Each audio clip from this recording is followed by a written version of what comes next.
வந்து அமைதியா போக வேண்டியதானே, நம்ம பாட்டி அமைதியான சும்மா சீண்டிக்கிட்டே இருக்கிறது. வந்து சொல்றாரு நம்ம கிட்ட, நீங்க 35% ஓட்டு எடுத்துட்டீங்க,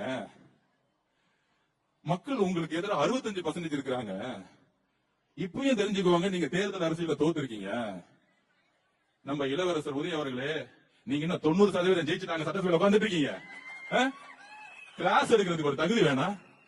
உங்க சொந்த அப்பா குளத்தூர்ல தோத்துட்டாங்க உட்கார்ந்துட்டு இருக்காரு, அப்பாவுக்கு ஆறுதல் கொடுக்காம, அவர் பாவம் தோத்துட்டோமே 50 வருஷம் அரசியல் வாழ்க்கை 234 தொகுதியிலும் போய் வெற்றி பெறணும்னு போயிட்டு வந்தேன், கடைசியில குளத்தூர்ல தோத்துட்டேன்னு உங்க அப்பா உட்கார்ந்துட்டு இருக்கும்போது வீட்டுல போய் ஆறுதல் சொல்லாம சட்டசபையில் அப்படி நிமிர்ந்து பேசுறாராம், நமக்கு அட்வைஸ் பண்றாராம். 65% உங்களுக்கு ஓட்டே போடல.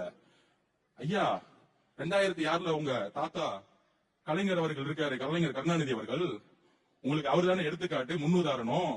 26% வாங்கிட்டு முதலமைச்சர் ஆனாரே, அவர் நீங்க கேள்வி கேட்க முடியுமா? திரு உதயநிதி அவர்களே, எங்க தாத்தா 26% தான் வாங்கினாரு சொல்லுங்க. 74% எதிர்த்து நின்னாங்க மக்களு, அதனால அவர் தலைவரே கிடையாது. பேசுங்க. எங்க கலைஞர் எங்க தாத்தா வந்து எங்க முதலமைச்சர் வந்து தவறு பேசுங்க.